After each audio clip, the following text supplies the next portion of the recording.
মধ্যপ্রাচ্যের উত্তপ্ত পরিস্থিতি আবারও নতুন মাত্রা পেয়েছে। গতরাতে যে ঘটনা ঘটেছে তা শুধু ইরান ইসরায়েলের সংঘাতের আরেকটি অধ্যায় নয়, বরং পুরো অঞ্চলের শক্তির ভারসাম্য বদলে দিতে পারে। ইরান সরাসরি ইসরায়েলের একটি সামরিক ঘাঁটিতে ড্রোন হামলা চালিয়েছে, আর এই হামলায় ইসরায়েলের 21 জন সেনা নিহত হওয়ার খবর সামনে এসেছে। ইসরায়েল সরকার এখনও আনুষ্ঠানিকভাবে সংখ্যা নিশ্চিত করেনি, তবে বিভিন্ন সামরিক ও গোয়েন্দা সূত্র বলছে এটি সাম্প্রতিক সময়ের সবচেয়ে বড় ও অপ্রত্যাশিত ক্ষতি। হামলার ঘটনা শুরু হয় রাত গভীর হওয়ার পর। ইসরায়েলের দক্ষিণাঞ্চলের মরুময় এলাকায় হঠাৎই বিস্ফোরণের আলো ছড়িয়ে পড়ে। যে ঘাঁটিতে হামলা হয় সেটি দীর্ঘদিন ধরেই ইসরায়েলের দক্ষিণ সেক্টরের অন্যতম অপারেশনাল বেস হিসেবে পরিচিত। বিস্ফোরণের পরপরই যে দৃশ্যগুলো সামনে আসে, ভাঙা বারাক, ধ্বংসস্তূপে পরিণত টিন ও কংক্রিট, আর বারবার সাইরেন বাজে থাকা, যেগুলো দেখে অনুমান করা কঠিন নয় যে হামলাটি অত্যন্ত লক্ষ্যভেদী এবং পরিকল্পিত ছিল।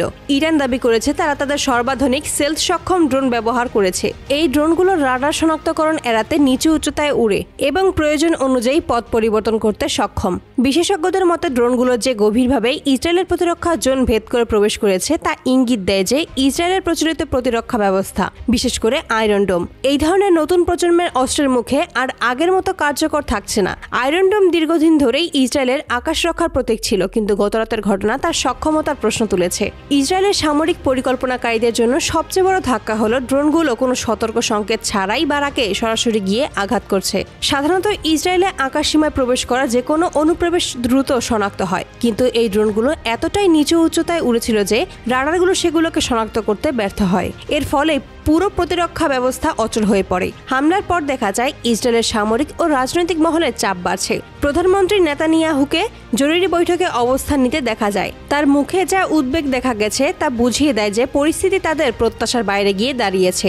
ইসরায়েলের জনগণের মধ্যেও আতঙ্ক ছড়িয়ে পড়েছে। সামাজিক মাধ্যম প্রশ্ন তুলছে, যদি দেশের সবচেয়ে সুরক্ষিত সামরিক ঘাঁটিও এখন নিরাপদ না হয়, তাহলে ইসরায়েলের প্রতিরক্ষা ভবিষ্যৎ কোন পথে যাচ্ছে? ইরানের অবস্থান আরও স্পষ্ট এবং কঠোর। তারা বলেছে ফিলিস্তিনে চলমান আগ্রাসনের জবাব দিতেই এই হামলা। আরও উল্লেখযোগ্য বিষয় হলো তারা এই হামলাকে চূড়ান্ত প্রতিক্রিয়া বলে বিবেচনা করছে না। ইরানের সামরিক বাহিনী বলেছে, আমরা শুধু আমাদের সক্ষমতার সামান্য অংশ ব্যবহার করেছি।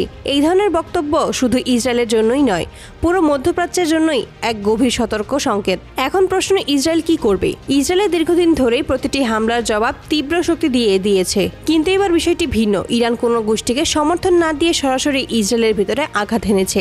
এর পাল্টা জবাব দিতে গেলেই পুরো অঞ্চল দ্রুত পূর্ণাঙ্গ যুদ্ধে জড়িয়ে যেতে পারে। যুক্তরাষ্ট্রও এই পরিস্থিতিতে চাপের মুখে, কারণ আয়রন ডোমের ব্যর্থতা তাদের সামরিক শিবিরের নিরাপত্তাকেও প্রশ্নবিদ্ধ করেছে। বিশেষজ্ঞদের মতে ইরানের এই হামলা শুধু সামরিক শক্তির প্রদর্শন নয়, এটি একটি কৌশলগত বার্তা। বার্তাটি হলো ইরান চাইলেই ইসরায়েলের ভিতরে গভীরভাবে প্রবেশ করতে পারে এবং সামরিকভাবে ক্ষতিগ্রস্ত করতে পারে। অন্যদিকে ইসরায়েল এখন নতুন করে হিসাব করেছে, পুরনো প্রতিরক্ষা প্রযুক্তি দিয়ে কি নতুন ধরনের ড্রোন যুদ্ধ প্রতিরোধ করা সম্ভব? মধ্যপ্রাচ্যের ভবিষ্যৎ এখন আরও ধোঁয়াশায় ঢাকা। ইরান ও ইসরায়েলের এই সংঘাত যদি মাত্রা ছাড়িয়ে যায়, তাহলে তা শুধু দুই দেশের মধ্যে সীমাবদ্ধ থাকবে না, পুরো অঞ্চল অগ্নিকাণ্ডের রূপ নিতে পারে।